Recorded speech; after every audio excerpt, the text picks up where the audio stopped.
আসসালামু আলাইকুম রহমতুল্লাহি ওবারাকাতুহ। দিনী আমল ইউটিউব চ্যানেলের দিনী ভাই বোনেরা, আমি আশা করি আল্লাহ তাআলার অশেষ রহমতে আপনারা ভালো আছেন, সুস্থ আছেন। আলহামদুলিল্লাহ আলহামদুলিল্লাহ আলহামদুলিল্লাহ।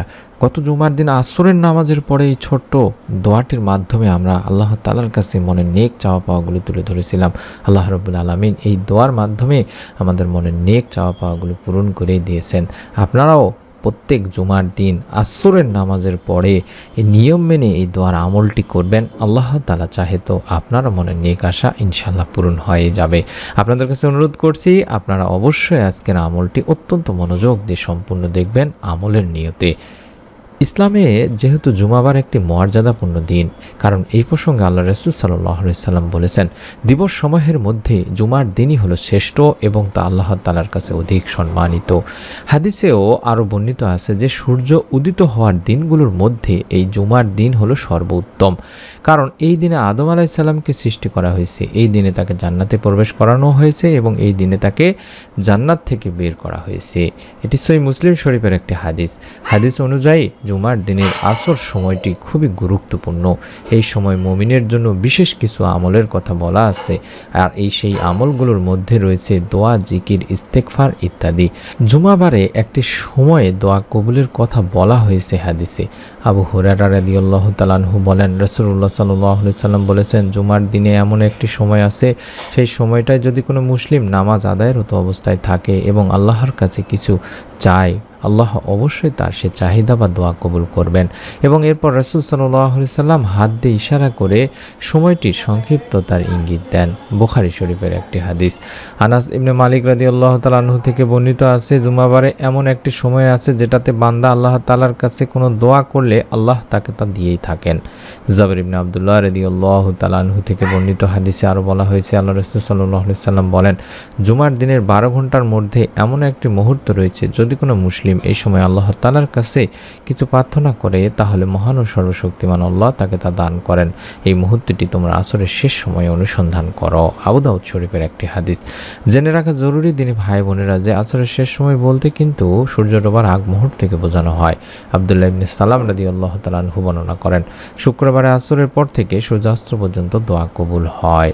আমরা এই আমলটি করার জন্য যে নিয়মটি শিখিয়ে দিচ্ছি, আপনারা এই নিয়মটি অবশ্যই মেনে আমলটি করবেন। বিশেষ করে বেশি বেশি দরুদ পাঠ করবেন। আপনি যে আমলই করুন না কেন, পবিত্র জুমার দিনে আল্লাহ রাসূল সাল্লাল্লাহু আলাইহি সাল্লাম ইরশাদ করেছেন, তোমরা জুমার দিনে আমার উপর বেশি বেশি দরুদ পাঠ করো, কেননা তোমাদের পাঠকৃত দরুদ আমার সামনে পেশ করা হয়।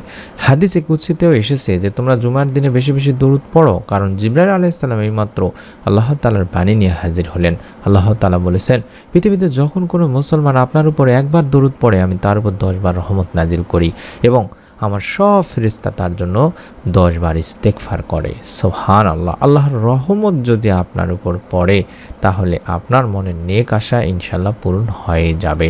শুধু তাই নয়, আবু উমামা রাদিয়াল্লাহু তাআলা আনহু থেকেও হাদিস আছে, যেখানে আল্লাহ রাসূল সাল্লাল্লাহু আলাইহি সাল্লাম বলেন, আমার উপর জুমার দিন বেশি বেশি দরুদ পাঠ করো, কারণ আমার উম্মতের দরুদ পবিত্র জুমার দিন আমার কাছে পৌঁছানো হয়। যে ব্যক্তি আমার উপর সবচেয়ে বেশি দরুদ পাঠাবে, সেই ব্যক্তি কিয়ামতের দিন সবচেয়ে আমার নিকটতম হবে। তারগীব শরীফের একটি হাদিস। সুবহানাল্লাহ। সুতরাং হাদিসের ফজিলত লাভের উদ্দেশ্যে হলেও আপনাদেরকে পবিত্র এই জুমার দিনে বেশি বেশি দরুদ পাঠ করতেই হবে দিনী ভাই বোনেরা। অন্যদিকে দরুদ পাঠের গুরুত্ব ও ফজিলত রয়েছে। মহান আল্লাহ তাআলা নিজেও প্রিয় নবী বিশ্বনবী সাল্লাল্লাহু আলাইহি সাল্লামের উপর দরুদ অবতীর্ণ করেন। ফেরেশতারাও নবী করিম সাল্লাল্লাহু আলাইহি সাল্লামের প্রতি রহমত ও বরকত কামনা করেন। বলেছেন যে, হে মুমিন, তোমরাও তার উপর দরুদ পাঠ করো এবং সালাম প্রেরণ করো। আল্লাহ তাআলা নিজেই বলছেন। তাই আসরের নামাজ আদায় করার পরে উঠবেন না দিনী ভাই বোনেরা। নিয়মটি মনোযোগ দিয়ে শুনুন। আসরের নামাজ আদায় করার পরে উঠবেন না।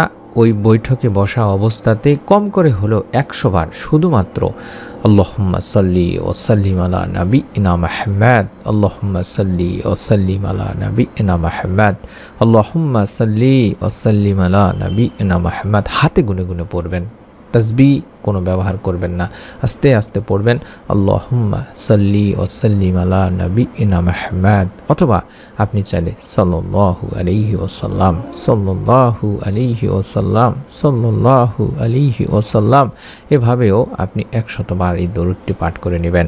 তারপরে 100 বার পড়বেন আস্তাগফিরুল্লাহ, আস্তাগফিরুল্লাহ, আস্তাগফিরুল্লাহ, আস্তাগফিরুল্লাহ, আস্তাগফিরুল্লাহ। এইভাবে আস্তে আস্তে মনোযোগ দিয়ে ধীর স্থিরভাবে, তাড়াহুড়া করবেন না দিনী ভাই বোনেরা।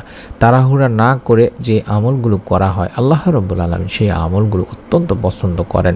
ইস্তেগফার পড়ব, নবীজি সাল্লাল্লাহু আলাইহি সাল্লাম বলেছেন, যে ব্যক্তি অধিক পরিমাণে আস্তাগফিরুল্লাহ পড়বে, যার অর্থ হলো আমি আল্লাহ তাআলার কাছে ক্ষমা প্রার্থনা করছি, আল্লাহ তাকে তার সব দুশ্চিন্তা থেকে মুক্ত করবেন, সব সংকট থেকে মুক্তি দেবেন এবং তাকে এমনভাবে অর্থ দান করবেন যা কোনো মানুষ ধারণাও করতে পারবে না বা পারে না। তাই আমাদেরকে অবশ্যই বেশি বেশি দরুদ ইস্তেগফার পাঠ করে নিতে হবে। তারপরে এমন একটি দোয়া আছে, যেই দোয়াটি পাঠ করলে আল্লাহ তাআলা বান্দার মনের নেক আশা পূরণ করেই থাকেন। আল্লাহ তাআলা বলেন, যদি তোমাদের উপর আল্লাহর অনুগ্রহ তার দয়া না থাকতো তাহলে তোমরা ধ্বংস হয়ে যেতে, আর নিশ্চয়ই আল্লাহ অধিক তওবা গ্রহণকারী প্রজ্ঞাময়। তাই আল্লাহ তাআলাকেই আমাদেরকে ডাকতে হবে। আল্লাহ তাআলা তাই আরও বলেছেন, আর তোমাদের রব বলেছেন, তোমরা আমাকে ডাকো, আমি তোমাদের জন্য তোমাদের ডাকে সাড়া দেব। নিশ্চয়ই যারা অহংকারবশত আমার ইবাদত থেকে বিমুখ থাকে তারা অচিরেই লাঞ্ছিত অবস্থায় জাহান্নামে প্রবেশ করবে, সূরা গাফিরে বলেছেন। তাই জীবনের ইচ্ছা পূরণের জন্য এই একটি আমল আপনি যদি নিয়ম মেনে করতে পারেন, যে নিয়ম বললাম, এই নিয়মটি 100 বার করে দরুদ ইস্তেগফার পাঠ করার পরে এই ইসমে আজমের দোয়াটি যদি আপনি কম করে হলেও অন্তত 7 বার পাঠ করবেন, হাতে গুনে গুনে 7 বার পাঠ করবেন। আল্লাহুম্মা ইন্নী আসআলুকা বিআন্না লাকাল হামদু লা ইলাহা ইল্লা আনতাল মান্নান বাদিউস সামাওয়াতি ওয়াল আরদ ইয়া জাল জালালি ওয়াল ইকরাম ইয়া হাইয়ু ইয়া কাইয়ুম। বাংলা উচ্চারণ দিচ্ছি, দোয়াটি আপনারা যাতে সকলেই পড়তে পারেন দেখে দেখে চেষ্টা করবেন সঠিকভাবে উচ্চারণ করে পড়ার। আল্লাহুম্মা ইন্নী আসআলুকা বিআন্না লাকাল হামদু লা ইলাহা ইল্লা আনতাল মান্নান বাদিউস সামাওয়াতি ওয়াল আরদ ইয়া জাল জালালি ওয়াল ইকরাম ইয়া হাইয়ু ইয়া কাইয়ুম। এভাবে 7 বার পাঠ করবেন। এই দোয়াটিতে আমরা বলছি, হে আল্লাহ, আমি তোমার কাছে প্রার্থনা করি, তুমি তো সব প্রশংসার মালিক, তুমি ছাড়া কোনো উপাস্য নেই, তুমি দয়াশীল, তুমি আকাশসমূহ পৃথিবীর একমাত্র সৃষ্টিকর্তা। হে মহান সম্রাট ও সর্বোচ্চ মর্যাদার অধিকারী, হে চিরঞ্জীব, হে সর্বময় ক্ষমতার অধিকারী।